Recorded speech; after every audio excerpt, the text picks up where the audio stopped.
1942, com o exército alemão a deslocar-se através da maior parte da Europa, a mais poderosa arma de terror de Hitler, a Gestapo, estava a funcionar em pleno, destruindo a oposição e implementando a solução final de Hitler, a exterminação dos judeus.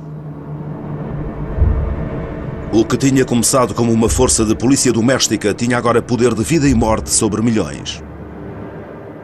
À medida que o Terceiro Reich se precipitava para a sua destruição e Hitler se enfurecia no seu bunker, a Gestapo iria penetrar em novos níveis de desregramento e brutalidade. Mas no rescaldo da guerra, os seus oficiais iriam simplesmente desaparecer. E o maior mistério de todos permanece: o destino do criador da Gestapo, Heinrich Müller. A Gestapo, terceiro episódio. O final. Desde 1933 que os alemães tinham vivido apavorados com a Gestapo, mas o que iriam ver nos anos de declínio do Reich de Hitler ultrapassaria os seus piores pesadelos. Munique, capital da Baviera. Tinha sido aqui o recinto da criação do movimento original nazi, mas no início de 1943 começaram a aparecer panfletos à volta da universidade e pela cidade em nome de um grupo chamado Rosa Branca.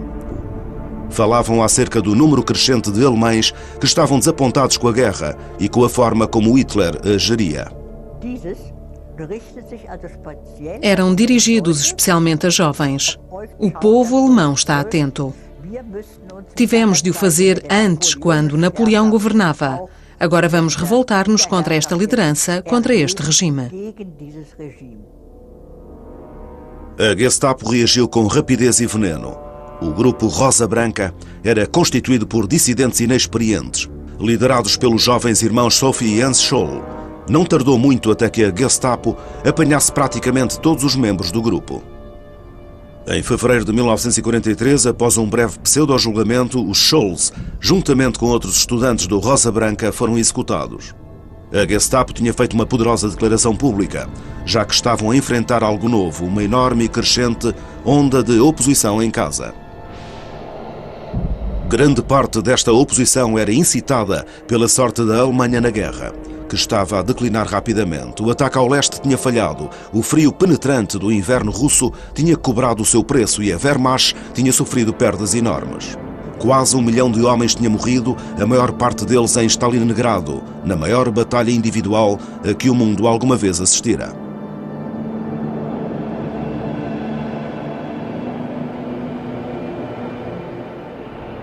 A retirada era inevitável. Muitos dos homens da Gestapo viram-se também eles a regressar à pátria.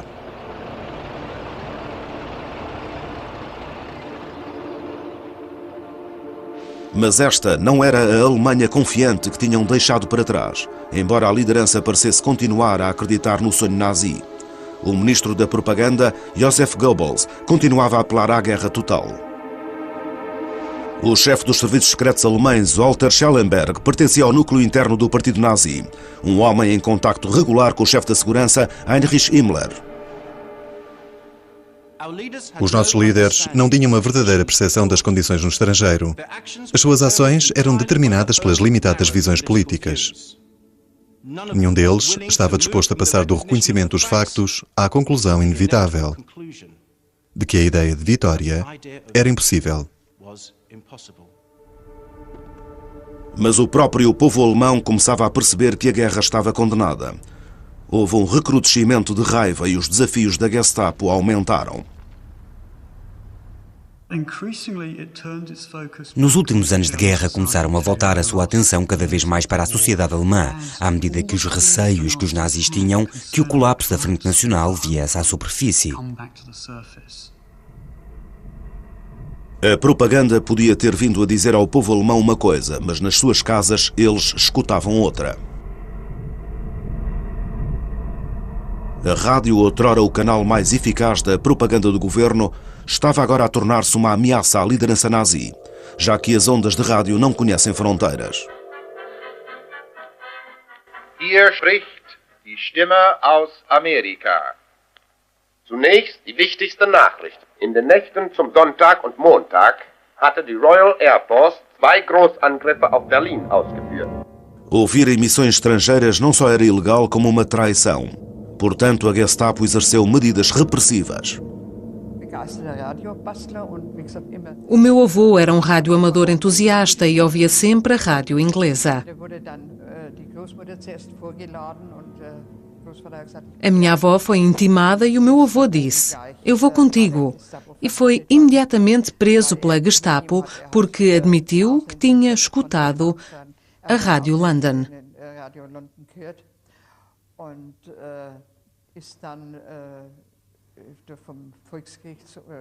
O tribunal condenou-o a 2 anos e meio de prisão por ter ouvido emissões inimigas.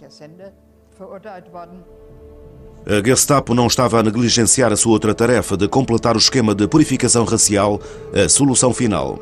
Foi algo de que o chefe da Gestapo, Müller, se ocupou pessoalmente. Tinha sido o seu tema na conferência de Wannsee e Müller sentia orgulho em levá-la a cabo e terminá-la.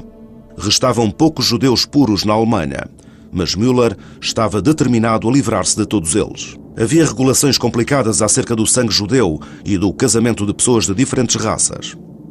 Até agora, os judeus casados com arianos tinham tido sempre alguma proteção e conseguido evitar os campos, mas isso já não era suficiente para deter a Gestapo. O pai de Clara Helene Greding era judeu e a sua mãe protestante. Em 1919, ela própria casara com um protestante, um homem de negócios com quem tinha tido 3 filhos. Trabalhou com crianças incapacitadas no hospital de Kronberg, tendo-se também voluntariado para a Cruz Vermelha. Era uma cidadã modelo, mas isso não impressionou a Gestapo. Os seus pais tinham sido ricos, mas a sua casa fora confiscada e transformada no quartel-general do partido nazi local. E a sua nova casa transformou-se também num alvo. A caixa do correio foi então manchada com uma frase: "Vive aqui uma judia." E onde havia um muro, no muro do jardim, foram pintadas grandes letras. A partir de 1939, como aconteceu com todos os judeus do Reich, Clara teve de acrescentar um nome extra em todos os documentos. Era Sara para as mulheres e Israel para os homens. Clara era cuidadosa em obedecer às regras. Até um dia, em 1943, quando se esqueceu de escrever o seu nome extra, Sara, no seu livro de racionamento. Foi uma distração, mas era a desculpa de que a Gestapo precisava. Um ano mais tarde, no dia 25 de maio de 43, a nossa mãe tinha de se apresentar na Gestapo, já que tinha recebido uma intimação. Viajámos juntas até Frankfurt Ocidental e depois separámo-nos. Eu fui até ao escritório e a minha mãe foi ao número 27 da Lindenstrasse, onde ficava a Gestapo. Concordámos que, se não soubéssemos nada até ao meio-dia, íamos até lá. Não ouvimos nada, por isso encontrámo-nos e fomos até lá. Lindenstrasse 27, quartel-general da Gestapo, Frankfurt. Foi aqui que Clara e as suas filhas encontraram o homem conhecido como o comparsa da morte. Heinrich Bab juntou-se à polícia prussiana em 1928. 9 anos mais tarde foi destacado para a Gestapo e trabalhava desde 1942 em Frankfurt como oficial para os assuntos judaicos. Mais tarde, testemunhas iriam prestar declarações sobre o facto de ele se ter gabado de ter aniquilado e exterminado 387 mulheres. Eu entrei, havia uma grande escadaria que tínhamos de subir até ao gabinete e um idoso com um pão sob os braços veio aos tombos pelos degraus e disse que tinha sido empurrado pelas escadas abaixo. Ele só queria saber se podia trazer um pouco de pão à sua mulher que se encontrava presa.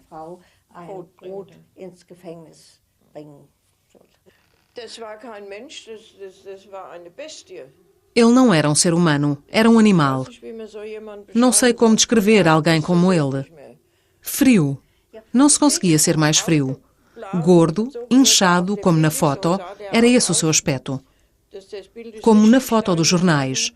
Gordo, careca, sarcástico e insolente.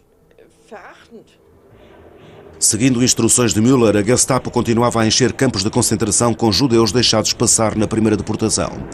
A 10 de janeiro de 1944, Clara Greding foi colocada num comboio que se dirigia para leste. A 19 de fevereiro de 1944, recebemos uma pequena mensagem na caixa do correio. Como é que o postal chegou até nós, não sabemos. Uns dias mais tarde, recebemos a mensagem seguinte com a certidão de óbito de Auschwitz. Era uma abordagem típica de Müller. Para ele, a burocracia que condenara Clara à morte era um instrumento útil e a erradicação completa dos judeus um objetivo digno de despender os recursos da Gestapo. Era uma crença totalmente partilhada por Hitler. Temos de nos lembrar que para Hitler, para os nazis e para Himmler, os judeus eram outro inimigo. De facto, eles eram o maior dos inimigos. Era o inimigo por detrás das potências inimigas. Os pósteres de propaganda tornavam-no bastante claro. A figura de um judeu demoníaco, estereotipado, apoiando tanto a União Soviética como os Estados Unidos, na forma do capital internacional. Ele transporta um chicote com o qual açoita os alemães. É uma inversão cruel dos factos, mas foi a mentira básica sobre a qual o Terceiro Reich foi construído. Portanto, para eles, era vital que o processo da solução final, a exterminação dos judeus, fosse prioritário, inclusivamente em relação às operações militares. E isto aconteceu uma e outra vez, quando os comboios que levavam reforços para a frente oriental eram desviados, mantidos em linhas de serviço, para que os outros comboios passassem para os campos da morte. Mas o zelo de Müller estava destinado a não ser recompensado, já que a guerra iria em breve exigir toda a atenção da Gestapo. Em 1944, a propaganda subiu de tom. Sem mais apoio da pátria, a vitória era impossível. Die Zahl unserer Soldaten ist dauernd größer geworden. Sie müssen in Anbetracht ihres harten Einsatzes besonders gut und ausreichend verpflegt werden. Auch die Zuteilung von zusätzlichen Lebensmitteln an Schwer- und Schwerstarbeiter sowie an Lang- und Nachtarbeiter der kriegswichtigen Industrien steigert den Nahrungsmittelbedarf. Os alemães estavam a pedir ajuda na sua pátria. Die Einschränkungen, die die Heimat jetzt auf sich nehmen muss, sind natürlich empfindlich, aber sie stehen in keinem Verhältnis zu den Opfern, die jeder Soldat an der Front täglich zu bringen hat. Mas não era assim tão fácil. Com a população cada vez mais em desacordo com o regime nazi, as palavras não eram o suficiente. A Gestapo começou por deter todos aqueles que não desejassem, obviamente, o arquétipo nazi. Aqueles que não se integrassem totalmente na comunidade de pessoas nazi. Quem quer que rejeitasse este ideal teutónico era suspeito. Quem quer que imitasse o estilo de vida do inimigo tornava-se de imediato no alvo da Gestapo, por traição. Nós tínhamos outros modelos. Tínhamos imagens nos jornais que os próprios nazis difundiam, onde nos baseávamos para criarmos a nossa imagem, com casacos e cabelos mais compridos. Era essa a nossa atitude. E é claro que isso era um tormento constante para os nazis. Era óbvio que não pertencíamos ao seu grupo. Estávamos a tentar distanciar-nos deles. Éramos loucos por jazz e dançávamos swing. Éramos apaixonados por dança. Mais tarde chamaram-nos os miúdos do swing.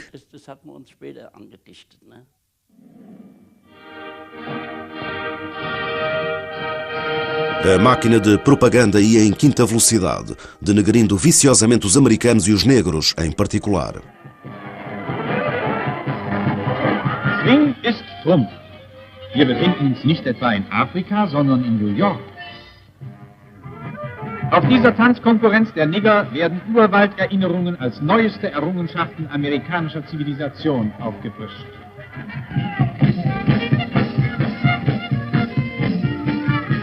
Und weiße Menschen legen anscheinend Wert darauf, die Nigger noch zu übertrumpfen. Das hier sind Teilnehmer einer Swing-Dauertanzkonkurrenz.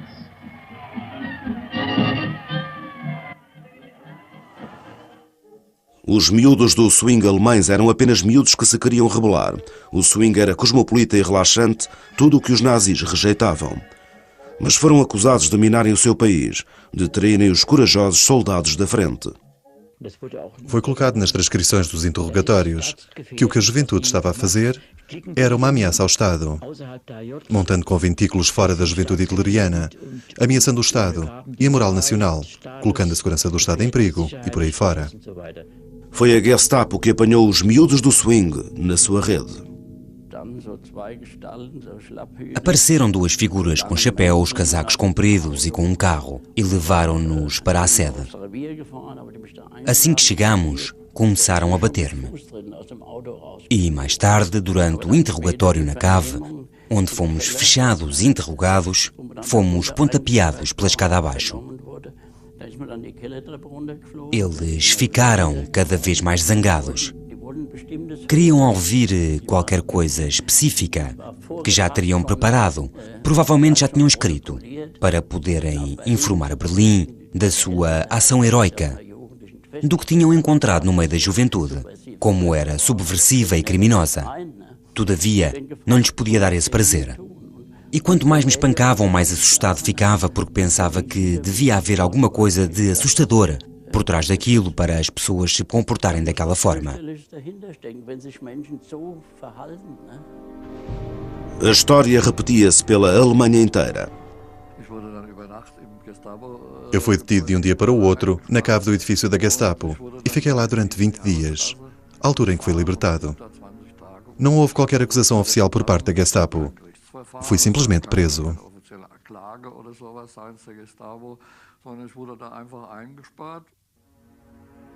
A Gestapo podia prender e torturar com total impunidade. Todas estas pessoas eram funcionários públicos. Estavam protegidos pela permissão do Estado e eram capazes de assassinar sem terem de se justificar posteriormente sobre os motivos que os tinham levado a atirar sobre alguém. Não havia quaisquer limites. Eram todos potenciais assassinos insensíveis. Embora o apoio entre os alemães comuns não fosse o mesmo de outrora, a Gestapo continuava a depender fortemente de informadores. Os ficheiros que mantinham tão religiosamente em cada um dos seus gabinetes contêm todas essas denúncias e registros das ações que se seguiram. Qualquer cidadão alemão podia agora cair vítima da Gestapo.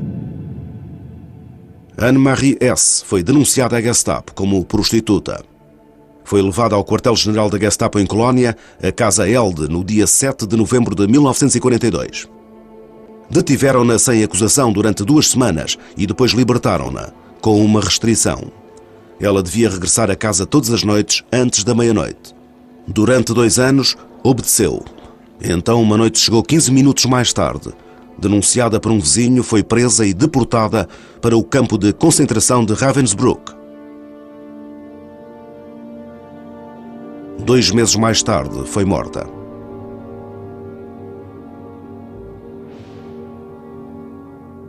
Mas estas perseguições de rotina disfarçavam o facto de que a Gestapo não estava a atingir o núcleo crescente da verdadeira dissidência alemã. Eles iriam em breve enfrentar um desafio que os dominaria por completo. A aposta dos nazis em conquistar a Europa tinha feito com que todos os seus homens fisicamente capazes fossem arrastados para as forças armadas alemãs. Na terra-pátria, a escassez de mão de obra era grave. As indústrias vitais, inclusivamente as fábricas de munições, estavam numa confusão. Os aliados resolveram o problema colocando mulheres trabalhadoras em quintas e fábricas. Mas a ideologia nazi, segundo a qual o lugar da mulher era em casa, não permitia isso na Alemanha. Em 1944, os bombardeamentos aliados tornaram o problema ainda mais premente. Uma solução tinha de ser encontrada. Für unsere Rüstungsindustrie und unsere Landwirtschaft wurden ferner als Ersatz für die zur Wehrmacht eingerückten Männer rund 2,5 Millionen ausländischer Arbeitskräfte herangezogen, die jetzt ebenfalls von uns ernährt werden müssen. Inicialmente, os trabalhadores eram voluntariamente recrutados, mas eram muito poucos para manter a maciça máquina militar alemã a funcionar. Portanto, as autoridades voltaram-se para o trabalho forçado e começaram a importar trabalhadores dos territórios ocupados pela Alemanha. No final, quase 7 milhões deles. A Gestapo recebeu a tarefa de escolher candidatos para esta tarefa involuntária. Uma das maiores migrações forçadas que o mundo jamais viu.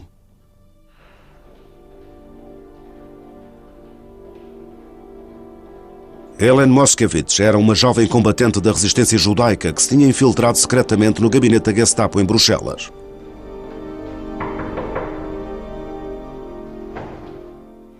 Uma das minhas tarefas diárias consistia na seleção de várias listas de centenas de nomes e endereços, classificando-as por bairro e horas de nomes e ética. Os nomes eram de homens a serem recrutados para trabalhos forçados na Alemanha e deveriam receber ou já tinham recebido as temidas convocatórias. Alguns deles eram identificados para detenção, aqueles que não tinham respondido às convocatórias. E apesar de serem absolutamente necessários ao esforço de guerra alemão, estes trabalhadores estrangeiros eram tudo menos bem tratados. Vieram trabalhadores polacos e de outras nacionalidades para Breslau. Eu e o meu irmão reparámos que não eram seres humanos de segunda classe, mas sim de terceira classe. Eram rotulados com uma grande letra P, cozida nas suas roupas gastas. Víamos quão esfomeados estavam e como muita gente cuspia neles.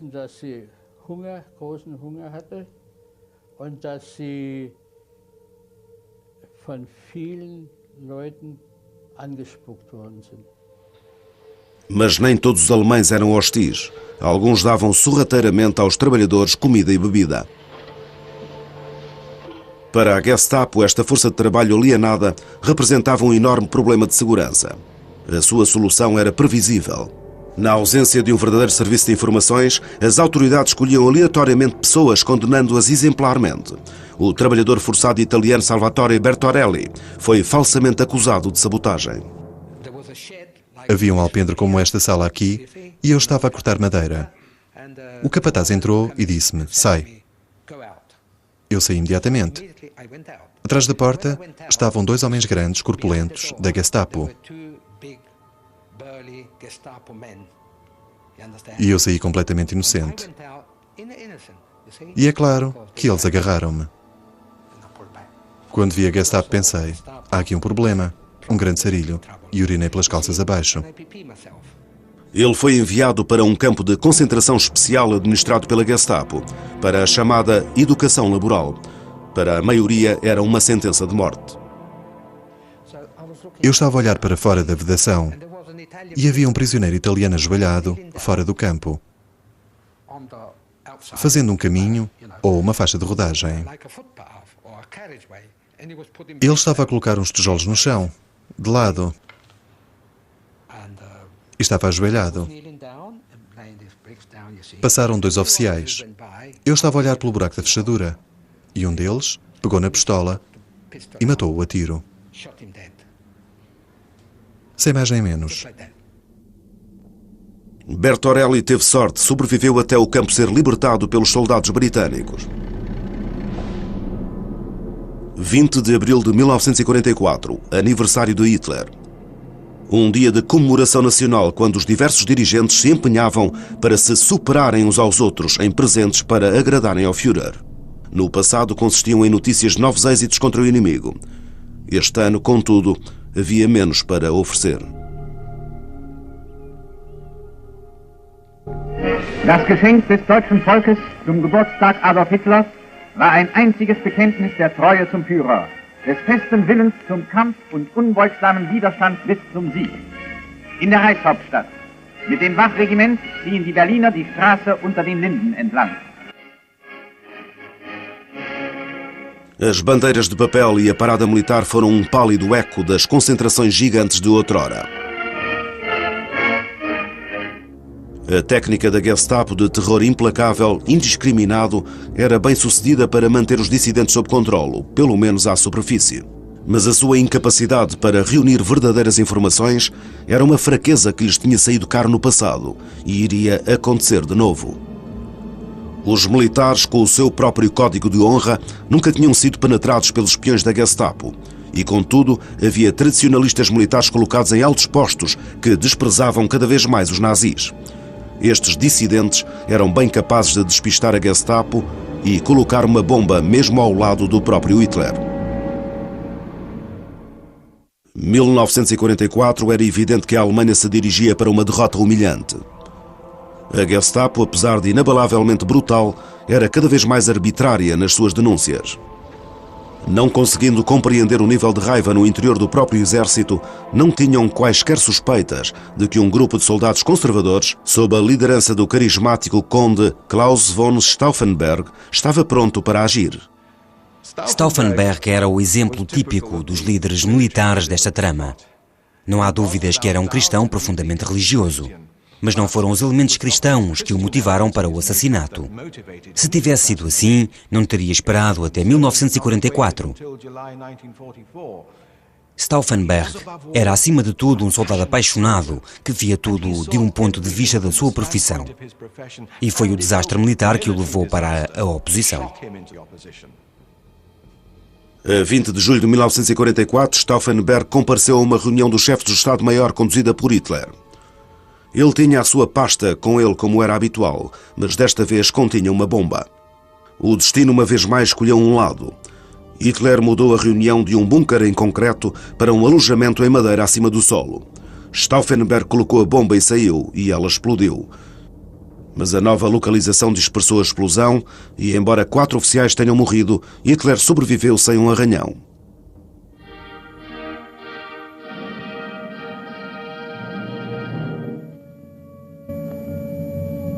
Das ist der Schauplatz des verbrecherischen Anschlages, den ein kleiner Kreis gewissenloser Offiziere am 20. Juli auf den Führer und auf den Stab der Wehrmachtführung verübte.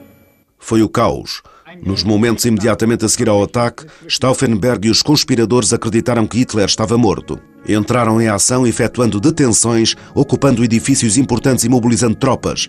Mas alguma coisa estava errada. Segundo Stauffenberg, tudo corria lindamente. Os tanques estavam a caminho. Chegariam ao centro da cidade muito em breve. Então a atividade principal poderia começar.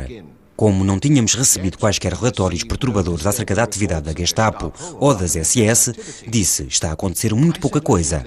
Vamos até à Prinz-Albert-Straße. Temos de eliminar Müller e Goebbels. Mas o chefe da Gestapo, Heinrich Müller, já tinha recuperado do choque do ataque. Os conspiradores eram fáceis de identificar e a Gestapo foi rapidamente no seu encalço. Assim que se soube que Hitler estava vivo e bem, os rebeldes perceberam que não tinham esperança. A maior parte dos cabecilhas, incluindo Stauffenberg, foram executados naquela mesma noite. A Gestapo sofria o tormento da humilhação de outro fracasso em proteger o Führer, de um potencial homicídio. Prendiam e interrogavam todos os contactos e familiares dos que acreditavam estar envolvidos. Centenas foram enviados para os campos. Jakob Leonhard, um agente duplo suíço, estava numa prisão da Gestapo na altura. Soubemos do ataque a Hitler de 20 de julho de 1944. Mas, de qualquer forma, saberíamos que qualquer coisa de mal se tinha passado com os nazis. Foram feitas restrições na prisão. Qualquer relaxamento do regime ou tratamento especial foi imediatamente cancelado. Então, algo estranho começou a acontecer. Mulheres, idosas e mesmo crianças começaram a ser entregues à chamada custódia protetora. Durante dias, havia ecos por toda a prisão, dos gritos das mulheres a serem torturadas quase até à morte, que diziam querer ir para casa. Uma vez mais, pensávamos que a nossa hora tinha chegado. Esperávamos a qualquer momento sermos liquidados em massa, só para darmos lugar a mais camaradas de raça alemã. Alguns dos casos da conspiração Stauffenberg chegaram ao tribunal, mas apenas por uma questão de propaganda. A Gestapo tinha estado acima dos tribunais durante 11 anos. Como Jakob Leonhard já tinha descoberto, a palavra da Gestapo constituía juiz, júri e carrasco. Os tribunais estavam lá simplesmente para carimbar o que a Gestapo tivesse dito e ao mesmo tempo para humilhar as suas vítimas e proferir sentenças cada vez mais pesadas. Os membros do tribunal regressaram à sala de audiências, em silêncio e sem chapéu. Acusado, começou o presidente. Levante-se, aceite o nosso julgamento e os seus fundamentos. Não há provas diretas de nada do que vem acusado. Contudo, pode muito bem assumir-se que você é culpado. O Tribunal do Povo condena-o por isso à morte na guilhotina. A sentença deverá ser executada imediatamente. Os bens do acusado serão confiscados. Não havia nenhuma hipótese de que qualquer dos conspiradores pudesse receber algo semelhante a um julgamento justo. A sua única esperança era fugir ou passar à clandestinidade. Quem não tivesse sido sumariamente executado cairia nas mãos da Gestapo numa questão de horas.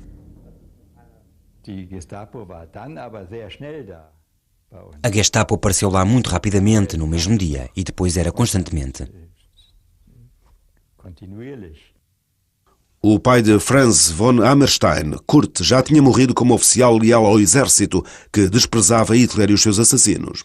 2 dos seus filhos, Konrad e Ludwig, faziam parte do plano de Stauffenberg e a Gestapo depressa descobriu. Eles tentaram descobrir junto de nós onde estavam os meus irmãos. Nós fingimos que não sabíamos de nada e resultou.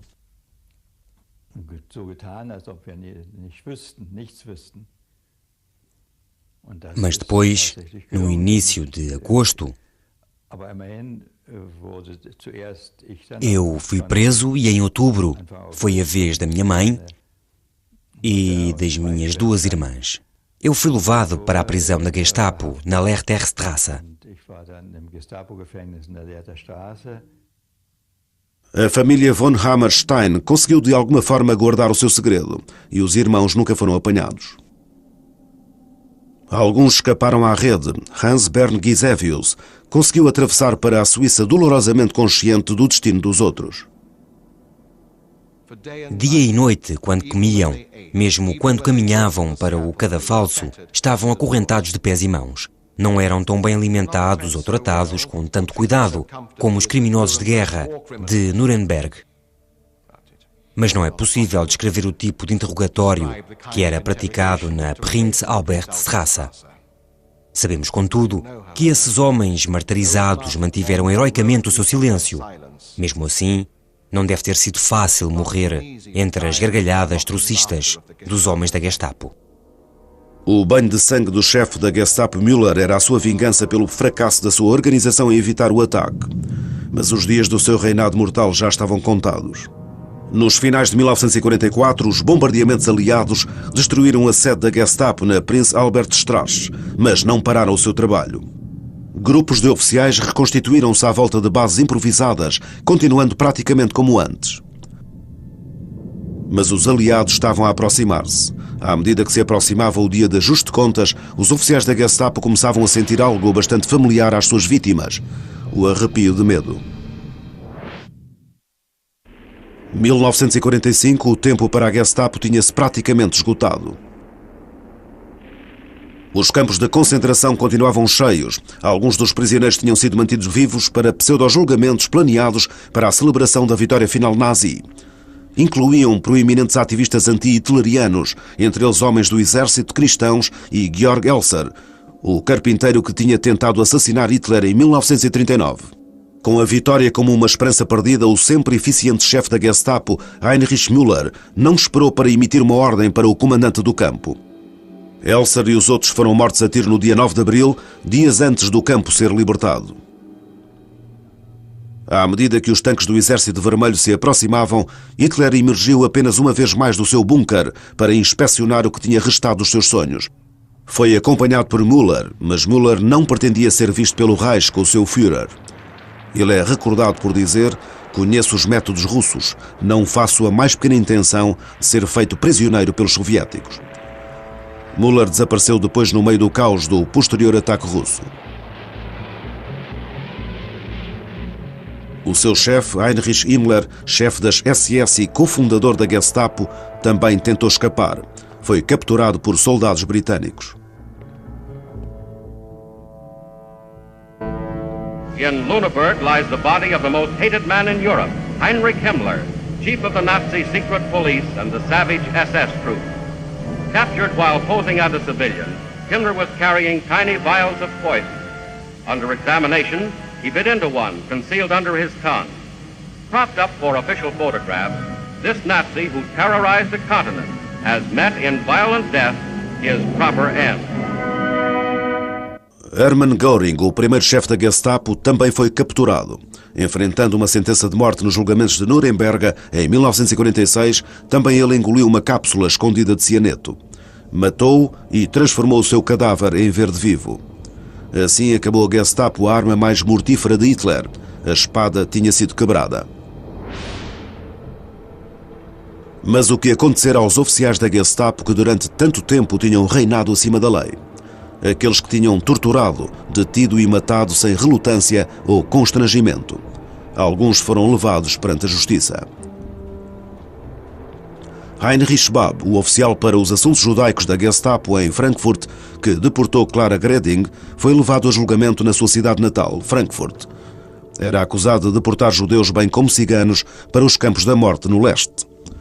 Foram chamadas testemunhas que prestaram depoimento sobre a brutalidade com que ele tratava as vítimas. Ele negou tudo. Toda a força de polícia, incluindo as agentes femininas, estava envolvida nas evacuações em massa. Havia cerca de 40, 50 polícias regulares, oficiais financeiros e de racionamento. Seguíamos as orientações do Gabinete de Segurança do Reich à letra.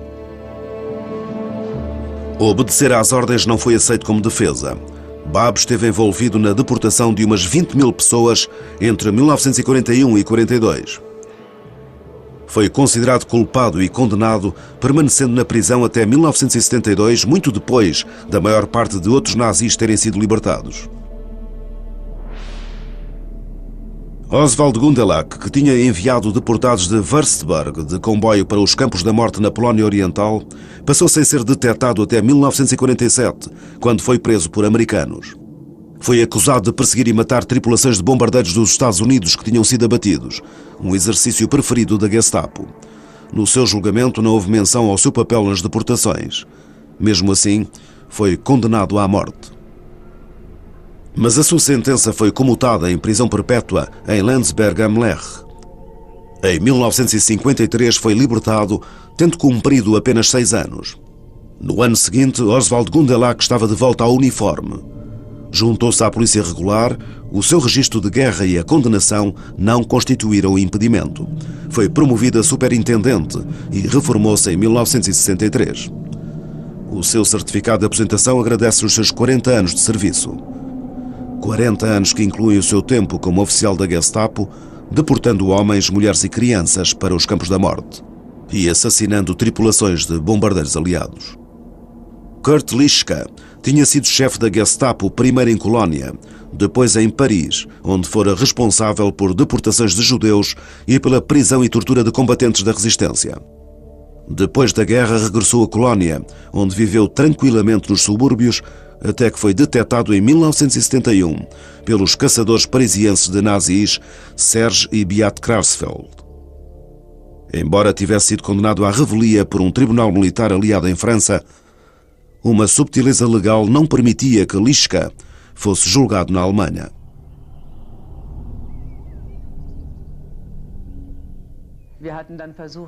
Tentámos trazer Lischka para a França ao Tribunal Militar francês que o podia condenar. Queríamos trazê-lo a Paris, ao seu antigo gabinete na Rue des Saussayes, e dizer inclusivamente aos jornalistas que Lischka estava de volta à França e que as autoridades francesas deviam prendê-lo e julgá-lo. A tentativa de o levar para a França falhou, mas a pressão efetuada pelos Klarsfeld conduziram a uma mudança na lei alemã e, em 1978, ele foi finalmente levado a julgamento na Alemanha, num espetáculo de publicidade mediática. 35 anos depois dos seus crimes, foi condenado a 10 anos de prisão. Quando vi o Lischka, pensei, que figura covarde. Desprezível que ele era. E tive de pensar, este homem tomou decisões de vida e morte.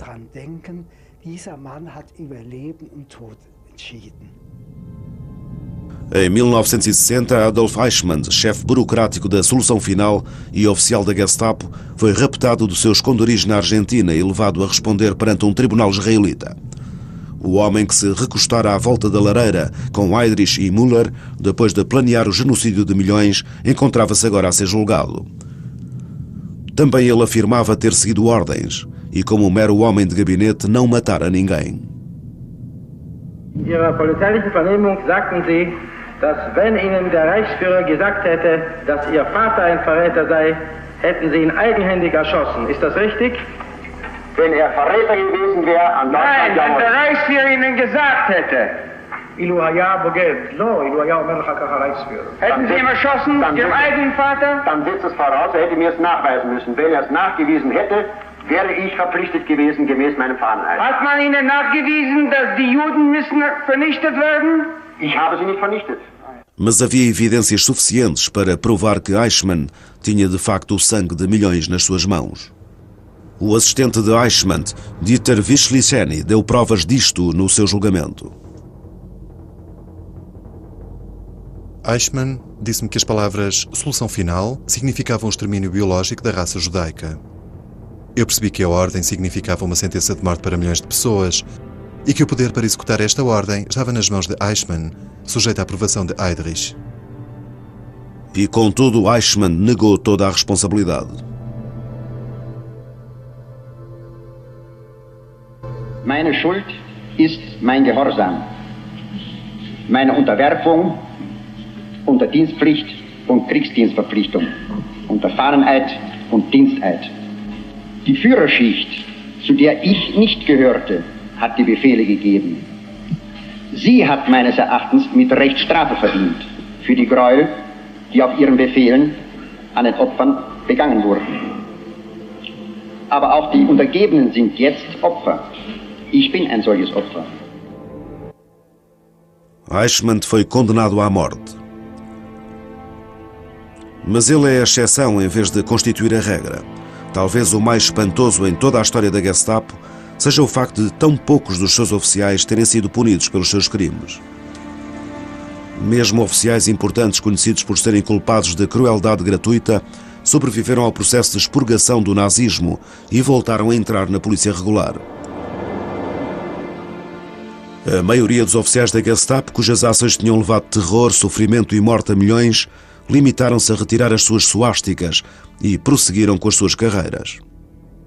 Pelo simples facto de se convencerem que eram apenas polícias comuns, apanhados num ciclo de loucura imaginado por Hitler.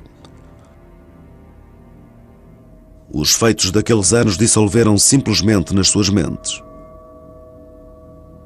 Quanto a Müller, cuja eficiência insensível tinha moldado a Gestapo e forjado a sua reputação, o seu destino é um mistério. O seu corpo não estava entre os que foram encontrados no bunker com Hitler. Houve um rumor que ele tinha ido ter com os russos a Berlim, em maio de 1945, e que apareceu em Moscovo, onde continuou os seus ofícios como agente da polícia secreta. Outra história diz-nos que foi recolhido pelos americanos.